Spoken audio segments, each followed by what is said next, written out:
नमस्कार। अगर सरकारी परीक्षाओं की तैयारी चल रही है तो ये तो पता ही होगा कि जनरल नॉलेज का सिलेबस किसी समंदर से कम नहीं होता, है ना? लेकिन सोचिए, क्या हो अगर इसे याद रखने के कुछ स्मार्ट, कुछ सीक्रेट तरीके मिल जाएं? आज हम उन्हीं जीके ट्रिक्स पर बात करने वाले हैं जो आपकी मेहनत को सही दिशा दे सकती हैं।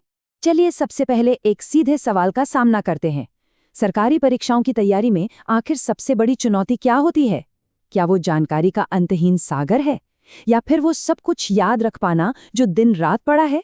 ये कुछ ऐसी परेशानियां हैं जिनसे लगभग हर उम्मीदवार रोज जूझता है।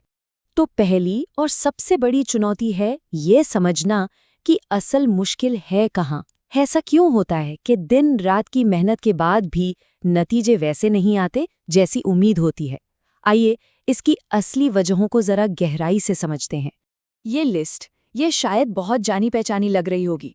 सिर पर जानकारी का बोझ, पढ़ा हुआ भूल जाने का लगातार डर, बढ़ता हुआ तनाव और समय तो जैसे हाथ से रेत की तरह फिसलता जाता है। और जब इतिहास से लेकर विज्ञान तक इतने सारे विषय हों तो तैयारी एक बहुत बड़ी, बहुत मुश्किल चुनौती बन जाती है। और इन सब का नतीजा क्या होता है? हताशा। एक ऐसी फीलिंग कि हम एक ही जगह फंस गए हैं। मेहनत तो खूब कर रहे हैं पर आगे नहीं बढ़ पा रहे। लेकिन यकीन मानिए, इस चक्र को तोड़ने का एक तरीका है। तो अब बात करते हैं समाधान की। ये कुछ ऐसी पावरफुल ट्रिक्स हैं जो पढ़ने के तरीके को पूरी तरह से बदल सकती हैं। इन्हें एक ऐसे टूल किट की तरह समझिए जो हर मुश्किल को आसान बनाने के लिए ही डिजाइन किया गया है। तो ये हैं वो 6 असरदार ट्रिक्स। मिमोनिक्स यानी शॉर्टकट बनाना, ये मुश्किल लिस्ट्स को चुटकियों में आसान कर देता है। माइंड मैपिंग दिमाग को विजुअली सोचने में मदद करती है, जिससे चीज़ें जुड़ जाती हैं। फ्लैश कार्ड्स रोज़ की प्रैक्टिस के लिए बेहतरीन है। और एक्टिव रिकॉल, ये तो असली गेम चेंजर है। इसके साथ ही तथ्यों को कहानी में पिरोना या मज़ेदार चीज़ों से जोड़ना भी कमाल का काम करता है, क्योंकि हमारा दिमाग कहानियों और कनेक्शंस को बेहतर याद रखता है। ये स्लाइड शायद इस पूरे विश्लेषण का सबसे जरूरी हिस्सा है। ये दो तरीकों के बीच का फर्क दिखाती है।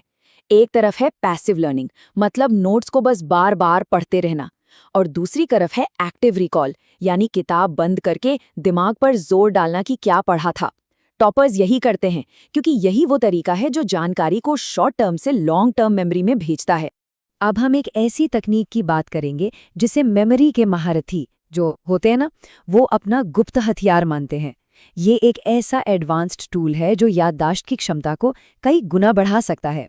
जी हाँ, एक ऐसी सीक्रेट तकनीक है जिससे टॉपर्स और मेमोरी चैंपियंस बड़ी से बड़ी जानकारी को भी आसानी से याद रखने के लिए इस्तेमाल करते हैं। और उस तकनीक का नाम है मेमोरी पैलेस। ये एक कमाल की विजुअलाइजेशन टेक्निक है। आपको बस अपनी किसी जानी पहचानी जगह, जैसे कि अपना घर, उसकी कल्पना करनी है और फिर जिस भी जानकारी को याद करना है उसे उस घर के अलग अलग कमरों या सामान से मानसिक रूप से जोड़ देना है। उदाहरण के लिए जरा सोचिए कि घर का जो लिविंग रूम है वो इतिहास की घटनाओं के लिए है, और किचन विज्ञान के सभी फॉर्मूलों के लिए। ये इसलिए काम करता है क्योंकि हमारा दिमाग जगहों और रास्तों को बहुत अच्छी तरह याद रखता है। जब जानकारी उस जगह से जुड़ जाती है तो वो भी आसानी से याद रह जाती है। और इस तकनीक की सबसे कमाल की बात पता क्या है? इसकी वर्सेटिलिटी। चाहे मुश्किल से मुश्किल तारीखें हों, कॉम्प्लेक्स फॉर्मूले हों, ज़रूरी फैक्ट्स हों या फिर कोई बहुत लंबी लिस्ट, मेमोरी पैलेस इन सभी को याद रखने के लिए एक बेहतरीन टूल है। तो इन सभी तकनीकों को जानने के बाद तैयारी का पूरा नजरिया ही बदल जाता है। चलिए देखते हैं कि इन जीके ट्रिक्स को अपनाने से पहले और बाद की स्थिति में क्या जमीन आसमान का फर्क आता है। बाईं तरफ है वो स्थिति जिसमें बहुत ज्यादा तनाव है, चीजें जल्दी भूल रहे हैं और पढ़ाई बोझिल लग रही है। लेकिन दाईं तरफ इन जीके ट्रिक्स के साथ आत्मविश्वास बढ़ता है, याददाश्त तेज होती है और पढ़ाई आसान लगने लगती है, और इसका सीधा असर नतीजों पर दिखता है। तो सबसे जरूरी बात यह है कि सही स्ट्रैटेजी के साथ तैयारी का सफर ना सिर्फ आसान होता है बल्कि कहीं ज्यादा असरदार भी बन जाता है।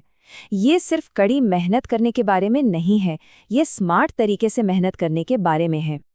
तो अब सवाल ये है कि इन सभी शक्तिशाली ट्रिक्स में से आज सबसे पहले कौन सी ट्रिक आजमाने का मन बना है?